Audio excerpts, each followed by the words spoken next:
Hello, dear viewers. Today we will know about the role of large intestine in absorption. आज हम पढ़ेंगे large intestine के absorption में role के बारे में, यानी कि न्यूट्रिएंट्स की एब्जॉर्प्शन में लार्ज इंटेस्टाइन का क्या रोल होता है। प्रीवियस वीडियो में हम पढ़ चुके हैं स्मॉल इंटेस्टाइन के बारे में, जहाँ पे डाइजेशन प्लस एब्जॉर्प्शन दोनों होती है, यानी न्यूट्रिएंट्स की डाइजेशन भी होती है और एब्जॉर्प्शन भी होती है। और जितनी भी डाइजेशन होनी है न्यूट्रिएंट्स की, वो स्मॉल इंटेस्टाइन तक होती है, यानी स्मॉल इंटेस्टाइन में डाइजेशन का प्रोसेस कंप्लीट हो जाता है, साथ ही साथ वहाँ पे एब्जॉर्प्शन का प्रोसेस भी स्टार्ट हो जाता है। लार्ज इंटेस्टाइन में भी एब्जॉर्प्शन होती है न्यूट्रिएंट्स की, प्लस हम वेस्ट मटेरियल को एक्सक्रीट भी करते हैं, तो ये प्रोसेस भी लार्ज इंटेस्टाइन में होता है।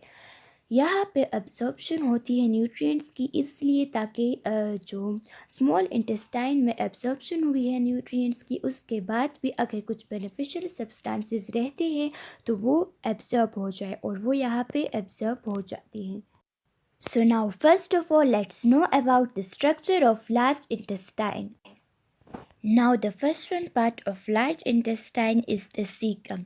Cecum जो होता है वो large intestine का सबसे पहला पार्ट होता है, जो कि अटैच होता है स्मॉल इंटेस्टाइन के साथ। ये उभरा हुआ होता है कॉलन की निस्बत, यानी कॉलन जो होता है वो ज़्यादा उभरा हुआ नहीं होता, जबकि सीकम जो होता है वो उभरा हुआ होता है, बैलून लाइक स्ट्रक्चर हमें नज़र आता है। सीकम के बाद दूसरा स्ट्रक्चर आता है कॉलन। कॉलन के मज़ीद 4 पार्ट्स होते हैं। The first one is ascending colon, यानी जो ऊपर की तरफ जाता है, कॉलन का जो पार्ट ऊपर की तरफ जाता है वो असेंडिंग कॉलन कहलाता है।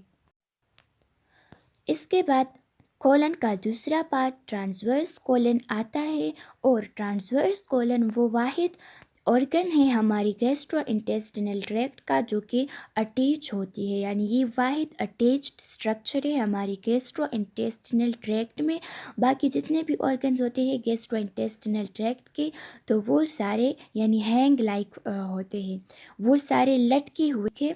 इसको ट्रांसवर्स कॉलन इसलिए कहते हैं क्योंकि ट्रांसवर्स का मतलब होता है जो चीज़ किसी चीज़ के एक्रॉस एक्सटेंड होता है। तो इसी तरह जो ट्रांसवर्स कॉलन है वो भी हमारी एब्डोमेन के एक्रॉस एक्सटेंड होता है, इसलिए हम इसको ट्रांसवर्स कॉलन कहते हैं। इसके बाद कॉलन का थर्ड वन पार्ट आता है जो कि डिसेंडिंग कॉलन होता है। तो डिसेंडिंग कॉलन कॉलन के उस पार्ट को कहा जाता है जो नीचे की तरफ आता है, तो उसको हम डिसेंडिंग कॉलन कहते हैं। ओके फ्रेंड्स, तो इसके बाद आता है कॉलन का लास्ट वन पार्ट जो कि होता है सिग्मोइड कॉलन। सिग्मोइड कॉलन को हम इसलिए सिग्मोइड कॉलन कहते हैं बिकॉज ये एस शेप्ड होता है, इसलिए हम इसको सिग्मोइड कॉलन कहते हैं। इसके बाद आता है हमारे लार्ज इंटेस्टाइन का लास्ट वन पार्ट जो कि होता है रेक्टम। ठीक है, तो इसके बाद आता है रेक्टम। इसके अलावा यहाँ पे हमारे पास दूसरा पार्ट भी होता है जो कि लार्ज इंटेस्टाइन का हिस्सा नहीं होता, और उसके ज़रिए हम एक्सक्रीट करते हैं वेस्ट प्रोडक्ट को, वो कहलाता है एनस। इसके अलावा हमारी बॉडी में एक दूसरा ऑर्गन होता है जो कि लार्ज इंटेस्टाइन के साथ अटैच होता है, लेकिन लार्ज इंटेस्टाइन का पार्ट नहीं होता, वो कहलाता है अपेंडिक्स। ये जो पिक्चर में जिसकी तरफ एरो किया गया है, so this one part is called appendix. इसको लेबल नहीं किया गया, लेकिन फिर भी मैं बता देती हूँ कि ये है हमारे पास अपेंडिक्स, जिसका डाइजेशन की प्रोसेस एब्जॉर्प्शन की प्रोसेस में डायरेक्टली तो रोल नहीं होता, ना ही डाइजेशन में ना ही एब्जॉर्प्शन में, लेकिन ये फिर भी हमारे डाइजेस्टिव सिस्टम को हेल्दी रखने में हेल्प करता है। अच्छा चलिए फ्रेंड्स, अब जानते हैं बारी बारी इन तमाम पार्ट्स के फंक्शन के बारे में। तो चलिए फ्रेंड्स, सबसे पहले जानते हैं फंक्शन ऑफ सीकम के बारे में, यानी सीकम का क्या फंक्शन होता है एब्जॉर्प्शन में। तो चलिए जानते हैं। Okay, friends. So, cecum is a blind tube which takes feces directly from the small intestine. cecum एक blind tube होता है जो डायरेक्टली feces को रिसीव करता है हमारे स्मॉल इंटेस्टाइन में. हमने पढ़ा था कि जब हमारी स्टमक में फूड एंटर होता है फिर हम उसको फूड नहीं बोलस कहते हैं. फिर यही बोलस जब स्मॉल इंटेस्टाइन में एंटर होता है तो हम उसको काइम कहते हैं. अब काइम की डाइजेशन कंप्लीट हो जाती है स्मॉल इंटेस्टाइन में, तो जब ये एंटर होता है हमारी लार्ज इंटेस्टाइन में तो फिर हम इसको फीसिस कहते हैं, जो कि एक वेस्ट मटेरियल होता है, सेमी सॉलिड या सेमी लिक्विड फॉर्म में प्रेजेंट होता है. लेकिन अभी भी इसमें कुछ एसेंशियल सब्सटेंसेस होती है जो कि हमारा लार्ज इंटेस्टाइन एब्जॉर्ब कर लेता है. तो सीकम जो होता है उन फीसिस को डायरेक्टली रिसीव करता है स्मॉल इंटेस्टाइन से. सीकम एक ब्लाइंड ट्यूब है. ब्लाइंड ट्यूब का मतलब ये एक तरफ अटैच है हमारी इलियम के साथ, इलियम जो कि स्मॉल इंटेस्टाइन का लास्ट पार्ट है उसके साथ अटैच है, और दूसरी तरफ ये अटैच है लार्ज इंटेस्टाइन के पार्ट कोलन के साथ. यानी ये कहीं पे जाके खुद ओपन नहीं होता. एक तरफ ये कोलन में ओपन है, एक तरफ ये इलियम में ओपन है. इसको आप मिसाल ले लें, आप एक कमरे में बंद है तो आप एक दीवार की आवाज़ें सुनते हैं और दूसरे दीवार की आवाज़ें सुनते हैं. आपको बाहर कुछ नहीं दिखाई देता, आपको ना कुछ सुनाई देता है. So it's like a blind tube. यानी आप सिर्फ इधर देख सकते हैं, उधर देख सकते हैं, कमरे से बाहर आप नहीं देख सकते. So it's like a blind tube. बिल्कुल इसी तरह सीकम भी होता है कि एक तरफ ये अटैच है, ओपन होता है हमारी इलियम में, दूसरी तरफ ओपन होता है हमारे कोलन में. So that's how caecum is a blind tube. इसके बाद it is connected with the ilium, जो कि हमने पढ़ लिया कि ये हमारे स्मॉल इंटेस्टाइन के लास्ट वन पार्ट इलियम के साथ कनेक्टेड होता है. फिर है it absorbs essential fluids and salts from the undigested food. अब ये इसका रोल आ गया एब्जॉर्प्शन में. ये क्या करता है, एसेंशियल फ्लूइड्स और साल्ट्स को जो हमारे फूड में प्रेजेंट होते हैं, अनडाइजेस्टेड फूड में, उसमें जो प्रेजेंट होते हैं तो ये उनको रिसीव करता है, उनको लेता है. ठीक है, साल्ट्स को और फ्लूइड्स को उनको एब्जॉर्ब करता है. इसके अलावा इसका दूसरा रोल भी है. वो क्या है, it mixes the food with mucus to lubricate it and hence making it easier to move towards the colon.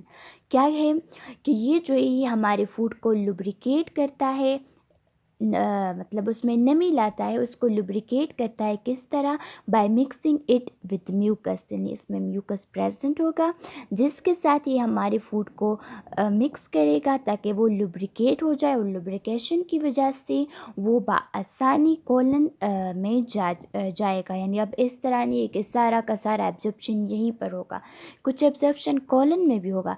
तो ये उस फूड को वेट कर लेगा, लुब्रिकेट कर लेगा कि वो बआसानी जा सके हमारे कोलन तक. अब सीकम में क्या क्या होना था वो हो गया है. सीकम में फ्लूइड्स को और साल्ट्स को एब्जॉर्ब होना था वो हो गया है. इसके बाद हमारा जो अनडाइजेस्टेड फूड है वो जाएगा कोलन की तरफ. और दूसरी बात जो यहाँ पे आ जाती है वो है कि हमारे सीकम और इलियम के दरमियान में, इसके बीच में एक वॉल्व होता है. ठीक है, उस वॉल्व का नाम है इलियोसिकल वॉल्व. अब हम वॉल्व पढ़ रहे हैं तो सबसे पहले जानते हैं कि वॉल्व होता क्या है. सो वॉल्व हर वो स्ट्रक्चर होता है जो फ्लूइड्स की फ़्लो को रेगुलेट करता है.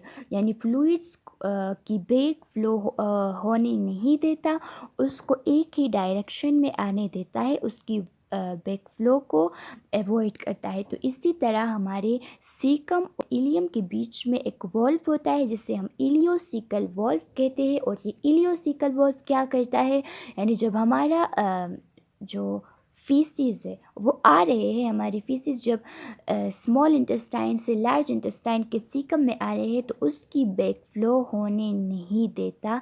Dates the role of ileocecal valve. और इसी के ज़रिए जो हमारा अनडाइजेस्टेड फूड है वो डायरेक्टली सीकम में आता है.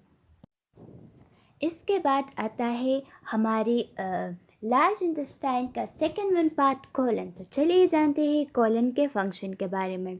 सो as you all know that colon is the second one part of large intestine. और इसके 4 पार्ट्स थे जो हम पढ़ चुके हैं इससे पहले स्ट्रक्चर ऑफ लार्ज इंटेस्टाइन में. तो